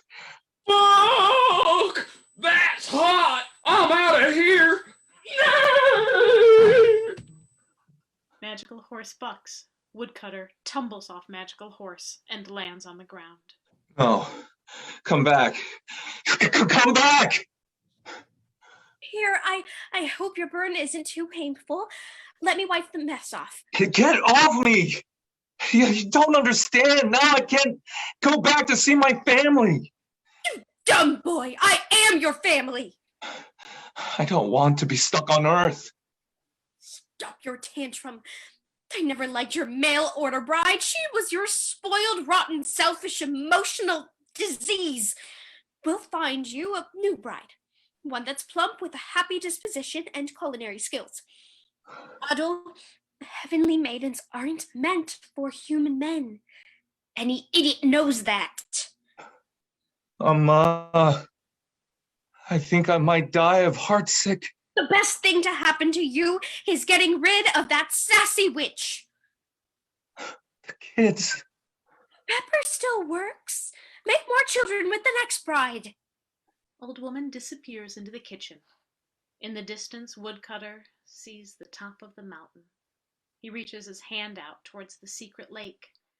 His other hand grabs his aching heart. Scene 10. Dawn. Same courtyard. Woodcutter has transformed into a rooster. He hops up to the rooftop.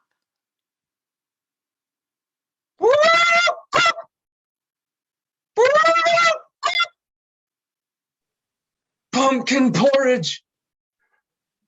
Pumpkin porridge! End of this tale. Last scene. House lights on. Applause. Oh, Well, what did you think? Koreans are like so weird, but in a totally good way, you know? I mean, these stories were pretty twisted. Super twisted. I'm hungry. Let's get some podgy stew. Oh, sorry, I'm vegan. I'll pass on the stepsister stew. Feeding someone their daughter is another level of dark. Like, vengeance is tasty. To the feeder. I'm so glad you brought me. Oh, And you didn't even want to sit down to watch this. I know. Now I get why Koreans make such good dramas. Yeah, this is definitely a strong production. Entertaining. Really entertaining. Nothing wrong with that. Which one of them was your favorite, by the way? Hard to say. I know. Honestly, I think I liked them all. I like how they were survivor tales. Like, we live in dark, dark times. We're in the real world, but these fairy tale worlds aren't that far off from what we live and face, you know? I know. I agree. These people are so fierce. They are. Like you. I don't think I'm as fierce. You're pretty resilient. Thanks. And thanks for dipping me culturally into my own heritage and stuff.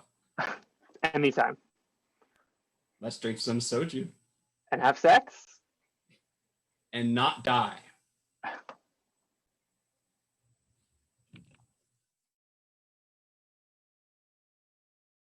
Oh, so I want to kind of open the discussion. I want to start by letting Soo-Jin and Stan talk a little bit. So Soo-Jin, as the playwright, one of the things that you had mentioned early on was how you were really excited about how these plays embrace Han, which is a strictly Korean concept. And I'm wondering if you can talk to that a little bit for us. Absolutely. Thank you so much, everyone. You all did a brilliant job. I was highly entertained. Thank you. Thank you. Thank you for your energy. I feel really blessed this evening. So Han, I spell it H-A-N, Koreans pronounce it Han. It's called collective sorrow or collective suffering. And it's a cultural collective suffering that Koreans, I guess they named it because they felt, if they ever felt oppressed, or, you know, for example, Jacob, who played the blind father, just being blinded by birth, that's huge suffering. I mean, I've never been blind, so I can't say, but like when others look at that character, they would be like, wow, that he must have a lot of Han, you know, suffering, holding that. And then, you know, he's also impoverished, he has to beg. And so, you know, economically not doing well. All of that just piles on. And so Koreans call it Han. And what I think is really interesting is that instead of just steeping in depression or just like giving up on life, Koreans become fiercer because then they feel like because they have this Han, they have to prove themselves. So if you notice in the fairy tales, feel like a lot of the characters are pushing through even though they have difficulties, tragedies, loss, they will push through. And it shows how as a culture, they're like fighters and they will keep going. They keep going like cockroaches. They won't die. Some of them do die. But, you know, and so in one way it could, Han could be looked as of a negative thing, but it could also be turned, like used as fuel to, you know, push forward, push through. And when Stan and I were looking at the fairy tales, we're like, what is the thread through them? And we both noticed that. Stan, you want to add anything? Yeah, no, that was we quickly became apparent that was the theme, and to overcome Han. It's been such a crazy journey. To give you guys a little background, as of 3 weeks ago, we were doing a totally different show. And we couldn't reach the playwright of the show because she wrote it like almost 20 years ago, and she's now the showrunner for The Walking Dead and wouldn't answer emails or whatever. And so when I talked to Soo-Jin about it, she volunteered to write, which was crazy because she had 8 days to write it. The weird circumstance behind that was when Carrie approached me to first do it in the fall, I'd approached Soo-Jin to write some new tales, and she seemed a little too busy. So I got what I wanted in the end anyway, do a crisis, kind of. Yeah, so I'm so happy for everybody involved. I am so proud of the work that I saw today. I want to thank We Happy Few for taking the risk and expanding their canon and representing people of color and allowing different stories to happen and allowing that to percolate in their mission. I think that's really cool and brave of them. One of my directing teachers, or my directing teacher, told me a long time ago, 50% of directing is casting. And I'd say tonight that's like 75 or 80. These amazing actors brought life to these tales in 2 days. 2 rehearsals is all we had. And they took it and ran and kicked ass. And lastly, I'd like to thank Soo-Jin for writing such incredible work and being such an amazing collaborator. It's been totally a fun, hectic ride. So Stan, from a really early time, like you and I talked, I think late summer, and Yeah. when we touched base again at the end of fall, you knew that you wanted to do something with Korean fairy tales, right? You were approaching Soo-Jin, you were tracking this other script. What was it about the fairy tales that got you going, right? What was it that touched you? It was more about trying to find something universal, because when you approached me with the idea that we want to expand the canon, we want to do a classic, I'm like, well, I don't really want to go back and try and find a translation of Korean drama. I'm Korean American. I'm proud of my Korean heritage, but I'm, you know, I live in the hyphen. And so I wasn't interested in finding a translation of something. I wanted to find, you know, an adaptation of tales that I'd heard as a kid. My mom, by the way, my mom used to tell me Green Frog all the time. The disobedient frog, you know, that was right up the Korean guilt hammer alley.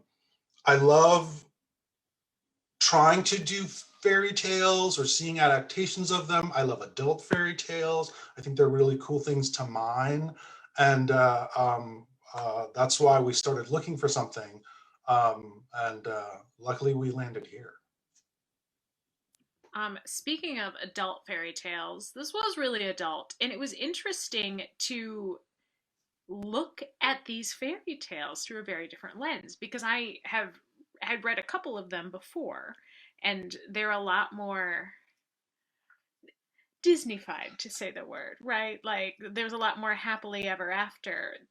This version highlights a lot of the inequities of many of the female characters. Soo-Jin, you want to talk about that a little bit? Sure. So the you know, because we had to do this so quickly, I didn't want to learn brand new fairy tales. I just didn't have the time to do the research. So I was looking through, I was just digging through the internet, looking for what I remembered from before. I completely forgot the Kongji Pachi story. And then it was like, oh yeah, I remember this when I was a kid. I knew the green frog one. I've heard it a million times. It's a very common one. Shimchong was a favorite of mine when I was a young kid because it's about the daughter who's into filial piety. And then the woodcutter one is something that I really love. And so I wanted to make fairy tales accessible for adults, you know, and so that was the goal. And I wanted to write fairy tales that I would enjoy, you know, so it was purely selfish to do this, but it was great because having a little bit of life experience and then looking back, you know, how can I make these fairy tales like juicy and interesting, raunchy and fun and relevant? And so that was like the direction that I was taking in. And Stan just told me, write whatever you want. And I'm like, are you sure? And I was like, okay, you asked for it, here we go. And so I don't know if I answered your question, but for me, I love not having limits to explore and to have fun. And I love making like Cinderella, not this like perfect, boring ingenue. You know, people have spice. You dig in a little bit and everyone's a little dirty. You know, no one's, you know, everyone can play perfect or pious, but you know, I love peeling the layers off of characters and making them more human. Yeah, she really had like a Titus move at the end there with feeding the daughter stew.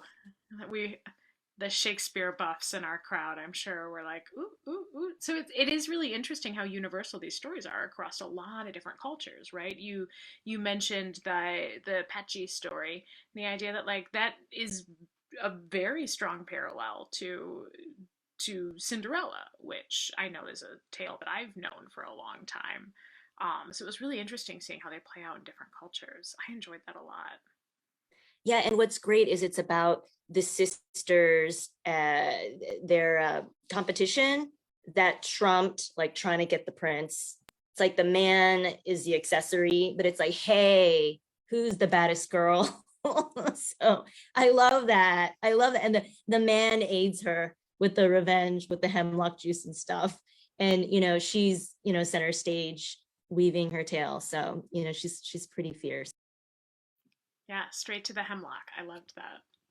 I want to go ahead and open it up if anyone from the company or the cast has any questions or comments about the work, but also those of you watching at home on Facebook Live, feel free if you have questions or comments to type them in the chat, and we'll see how many of them we can get to. But yeah, thoughts, impressions from anyone on the screen here.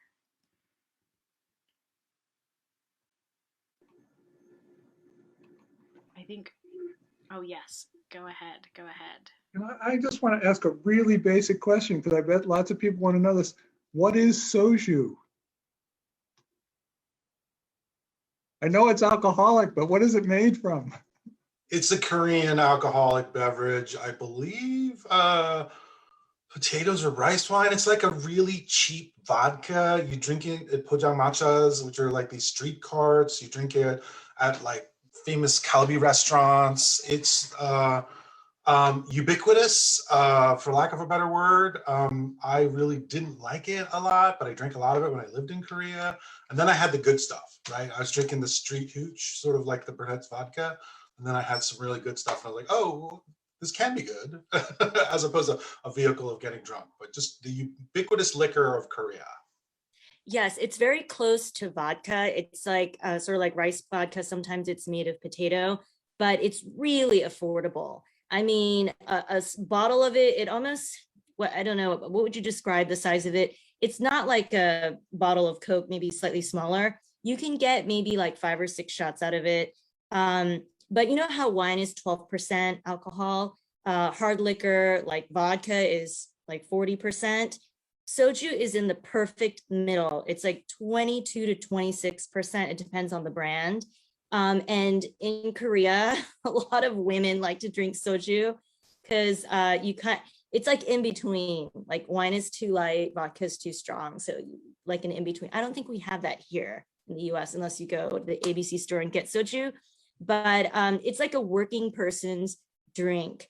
And it's like a rite of passage to drink it. But it goes down really easy. And the problem is, and people drink it straight, you get blackout drunk pretty quickly.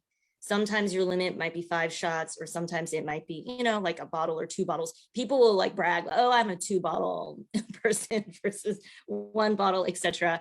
But yes, there's a lot of alcoholism in South Korea. I've got a question from Donna from Facebook Live, and it's for, I believe it's for Soo-Jin, but Stan, feel free to chime in on this too. Do you plan to continue with fairy tales? Was this just a one-off, or is this part of a continuing project that either of you are interested in pursuing? Soo-Jin and I want to do it again. We want another bite at the apple at a more sedate pace. We wanted to see what we actually had. You know, I'm a director who loves to prepare, and I had all sorts of things prepared for the other show that we were going to do. And working like this was like improv. It was like I was getting pages 34 to 24 hours before rehearsal and gobbling them up and figuring out, okay, how are we going to attack this? Throwing it at my actors, and then my actors showed me so much. And then he was like, go further, go this, go that. So I would love for us to get another bite at the apple with a little experience under our belt. So Soo-Jin and I are talking about doing this again.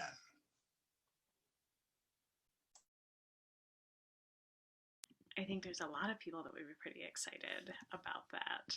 I do have another. It's a question, but also a comment from Ingrid, who's watching on Facebook Live. The question is, were you intentionally trying to make the characters in the woodcutter so nuanced? And then she goes on to say, I started so annoyed by the man in the story, but ultimately felt pity for him. And the culture commentary in that scene was intense and really challenging intellectually for me. Lots to unpack there. So I'd love to hear Soo-Jin and Stanway on that, but also I think probably some of the characters in the woodcutter tale, because there was so many layers. It really was kind of an emotional journey back and forth. I'll just dive in just from the writer side, and I'd love to hear Tony or anyone chime in. For me, the woodcutter, you know, that was my favorite fairy tale when I was a child. You know, I was 3 years old. I wanted to hear it over and over again. And I loved how this man got punished for what he did to that woman, the maiden. I loved it. I was like, yes. I mean, he wanted to be happy, but was forcing it on her. And yes, he deserved that. And I felt so bad for him. It was so bittersweet. And revisiting it now as an adult, you know, and you know, like how dating and finding lifetime mate or what have you, it's such a struggle and such a messy business. I kind of saw him as this, I don't know, he's like really bad at dating. Like he has no game, no experience, and he's just aging. And actually in South Korea, in the countryside, we have a crisis. Well, we've had it for a while, like, 10, 15 years, but men in the country can't find wives.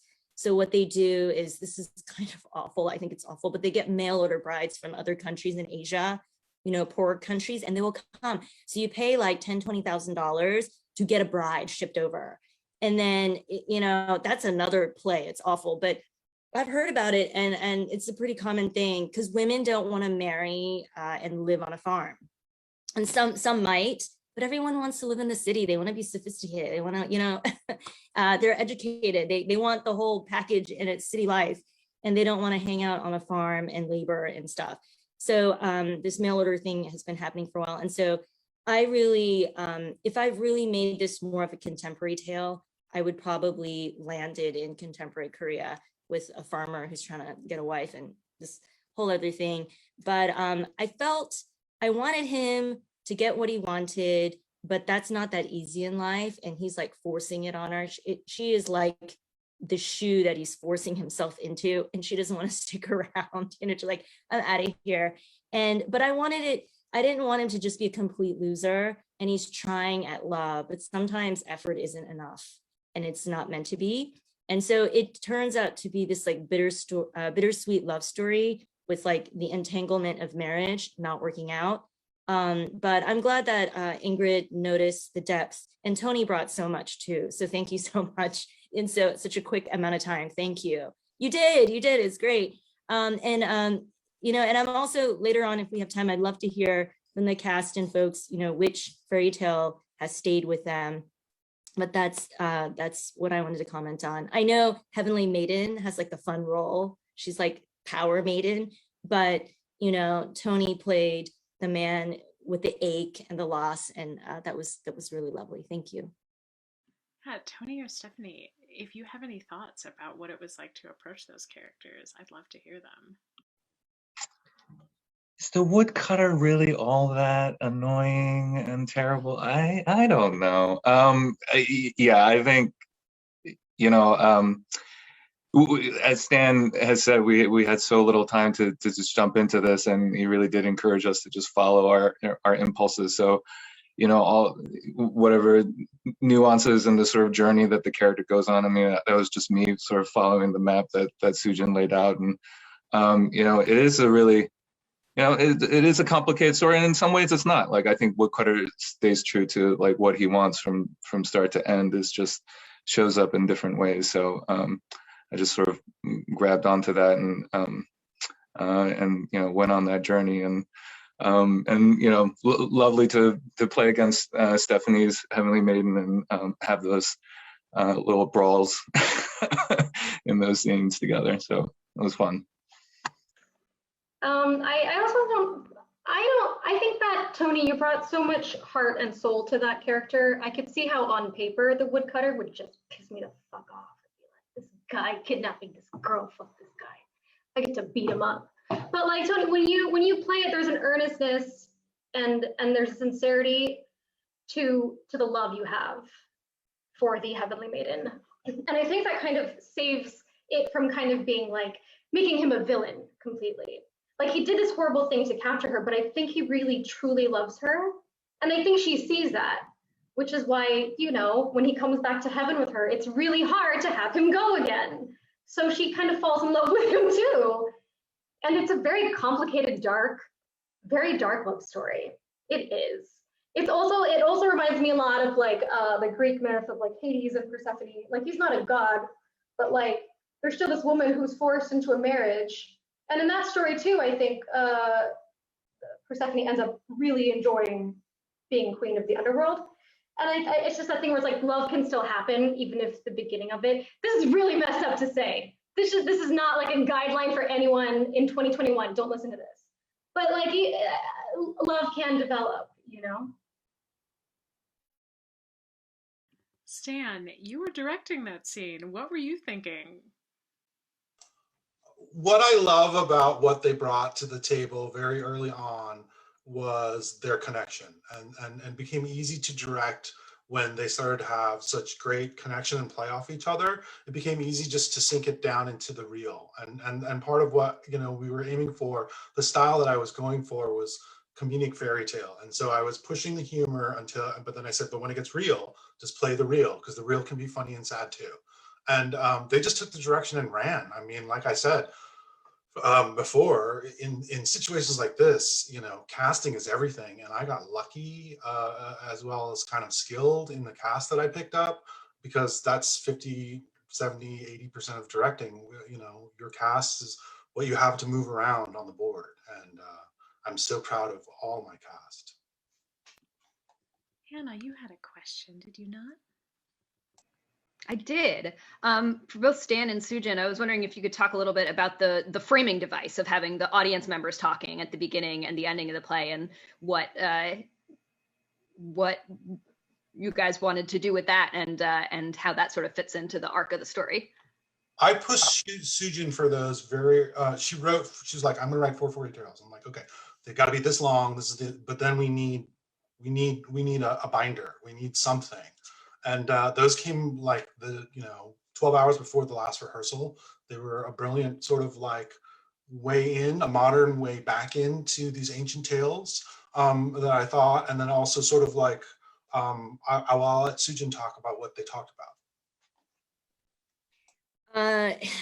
I was pushed. It was like a deadline. So I had to push that baby out, the last baby, the last of the litter out. And so I was like, oh my gosh, here we go. And Stan was insistent. He's like, we need a beginning and end. And I'm like, oh, Stan, I'm done with my draft. Let me loose. And I was like, oh my gosh, he's so tough. What? And so I was thinking, I heard that we have once upon a time at the beginning of fairy tales, and we have the happily ever after at the end. And obviously some of our stories were not happily ever after for all the characters, but we have those markers to help people dive into that fairy tale. And sometimes you go where the fear is, where the dark is. It's not always, bed of roses.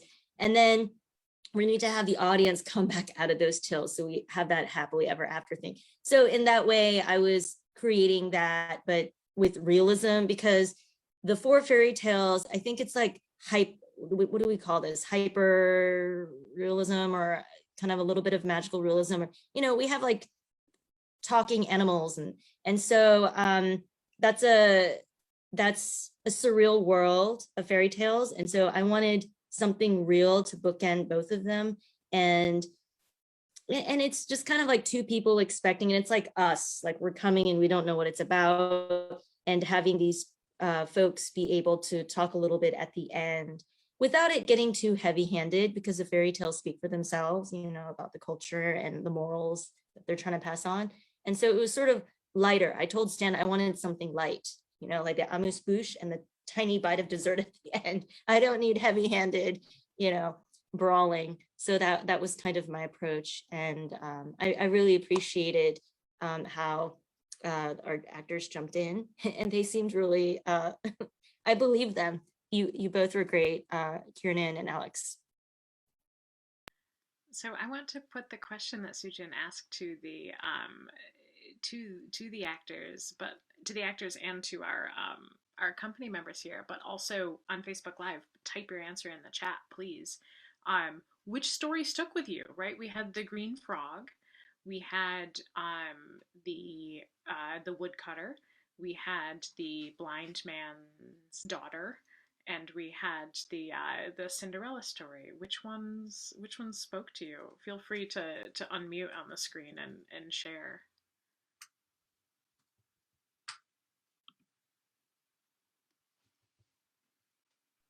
I think for me, I had actually never heard the green frog story. I know that it's a very common Korean fairy tale. I'd heard of it, but I didn't actually know the story.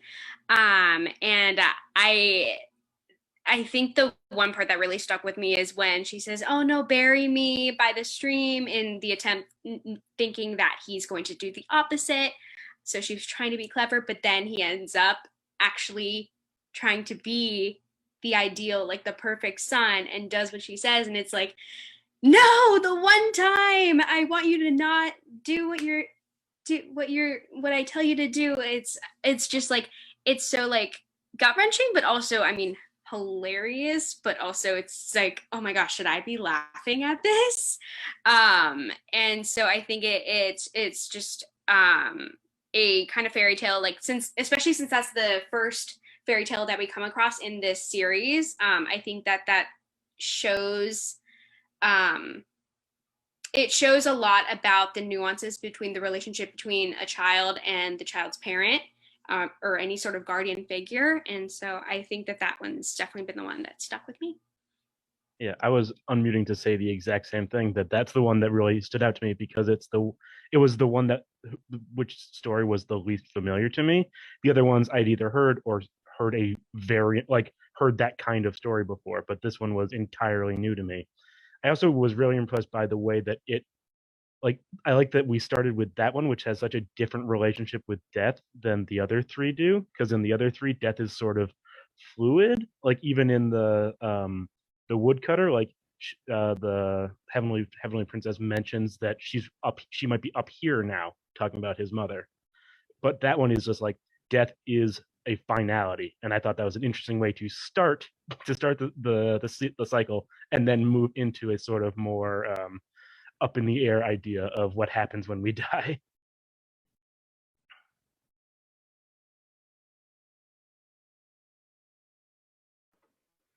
I think the one that really sticks with me is the Shimchang story. Because with that one, it just has so many twists and turns. I feel like I never knew where it was going or what was going to happen. And I think, for fairy tales, a lot of them, they're stories that we hear as kids. And so they become this sort of like internalized thing.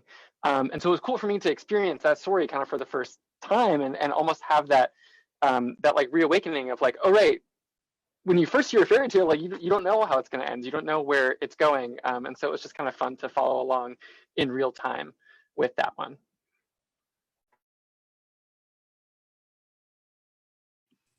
I am a big fan of The Hunt. And actually, I'll give a shout out to the deer. I just love the personification of the deer in the story and the idea that the deer is just such an influential and intelligent, intuitive, spiritual guide to that's right, Momo. But that it just is so, I just love that representation, the fact that that's possible. And it's beautiful as a metaphor, but I also think there's something just like true about it, that like there's something to be listened to in the world beyond ourselves as humans. And I love that, how it's represented in that tale. I like to give a shout out back to Alex. It's really sad that the magical horse did not have a lot of a screen time this time, because during the rehearsal, I was so I enjoyed Alex's magical horse so much. I literally texted to Carrie saying, "Oh my God, Alex's horse is the best." So, Alex, can you give us just a little bit of magical horse? Just a little bit of horse in the background. Nay, nay, nay.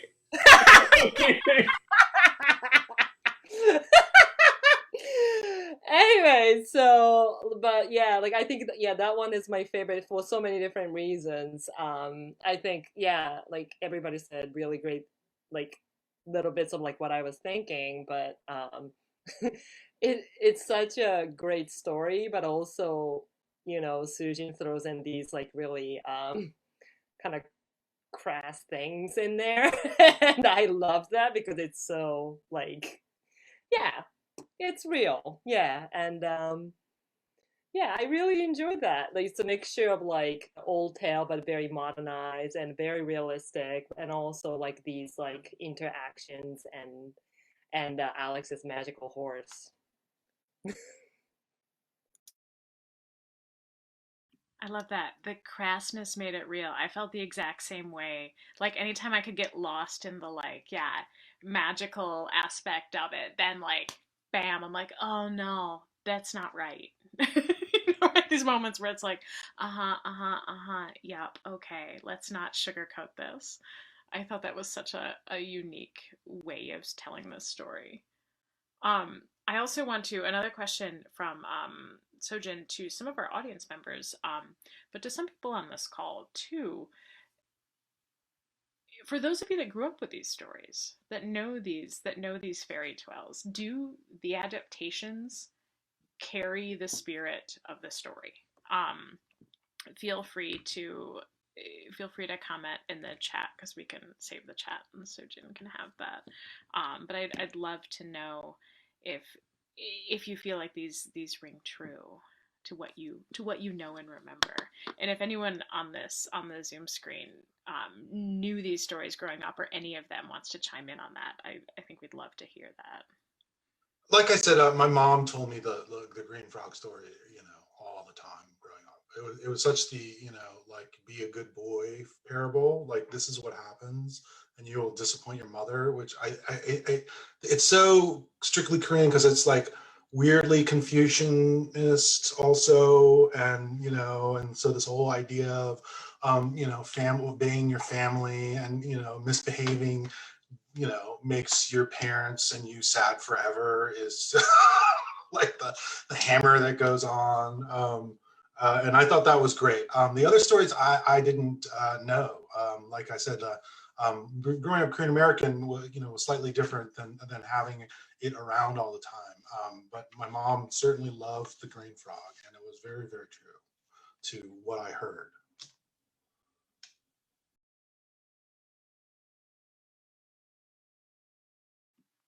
I'd love to read, so there's some nice praise in the chat, and I'd like to just, stream of consciousness, read some of the beautiful things that people have been saying about you all. So some compliments here. You dazzle and brought the heat and the magic. That's from Reggie, from Rahima. Fantastic reading, loved the actors, and fun, meaningful writing. I so enjoy fairy tale permutations. Well done. From Kania, so fun. Really made me miss theater and We Happy Few. Great job, everyone. From Lynette, the actors did an amazing job. From Esther, this was amazing. Great job, everyone. From Ingrid again, that was so complex, hilarious, and loaded with beautiful motifs. Ingrid also wanted to give another shout out to the Sleazy King and the Lotus Seductress scene as being a favorite.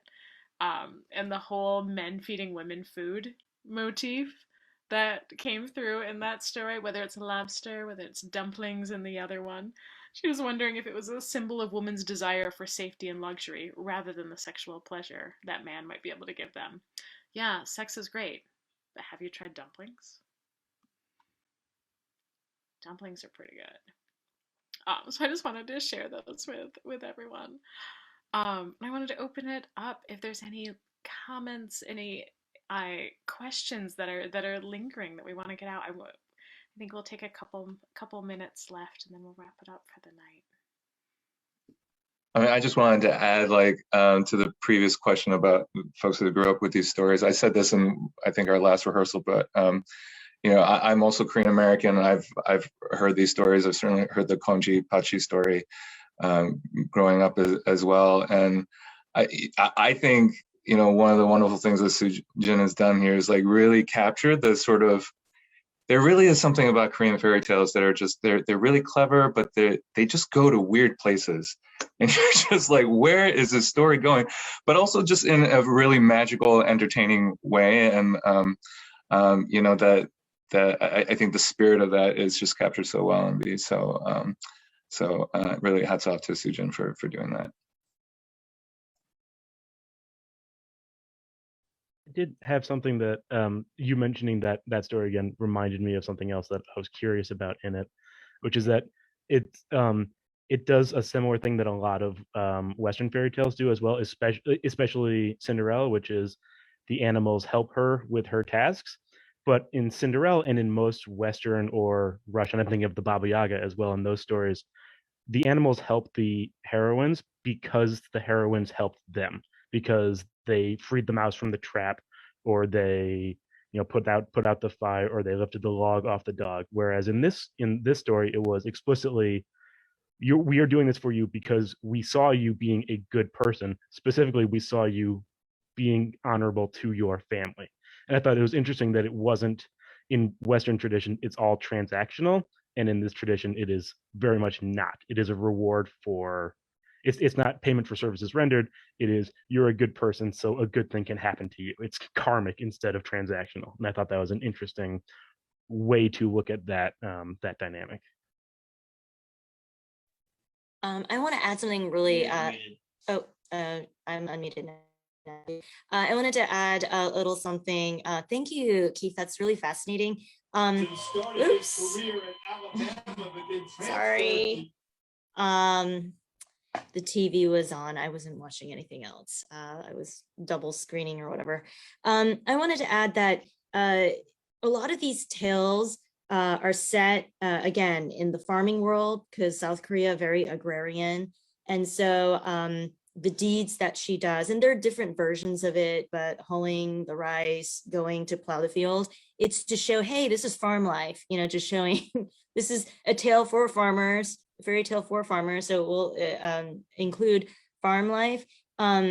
One of the things with Korean fairy tales, there's like a connection between people and nature a lot. So I guess with the animals, that kind of thing, to show that they're close.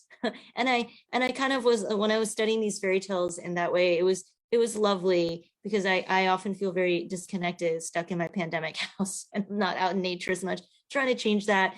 But I thought that was really lovely that the animals being part of it. Keith, you know, it's just, it's that they have a relationship with nature. And I thought that was cool that they came along to help out. And that tale, Cinderella, is really about be a good person, because, you know, good karma out there, you're going to get good stuff happening to you. You might get pushed into the river and drown, but hey, you're going to come back. So I thought, the twists are what are interesting, like the stepsister coming to murder. I mean, it's so K-drama, you know what I mean? Where it keeps going on and on and on, and different deaths and whatnot. But thank you for the observation. And every time you die in water, you have the opportunity to come back as a lotus flower, right? What is up, Kiernan, with the sea/Dragon King and his obsession with lotus flowers? You know, I have no idea. But I do, after our first rehearsal, Stan was like, you know, when you tell her you're gonna turn into a lotus flower, like, you just need to be like really intentional and just really think hard about what you're gonna send her back as. So that was all Stan.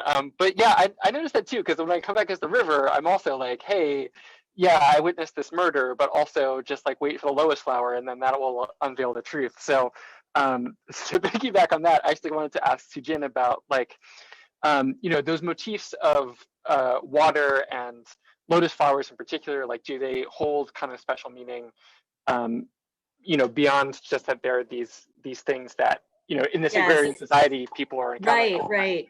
I did a little bit of studying up in lotus blossoms. There's actually elements of shamanism in the tales too. So it represents agrarian life, but also shamanism is pretty common. I think in South Korea, 1 out of 60 people are shamans, like practicing shamans, and maybe they do this full time, I don't know. But what's really cool is that there are elements, and I should study up on it and go get my PhD in this.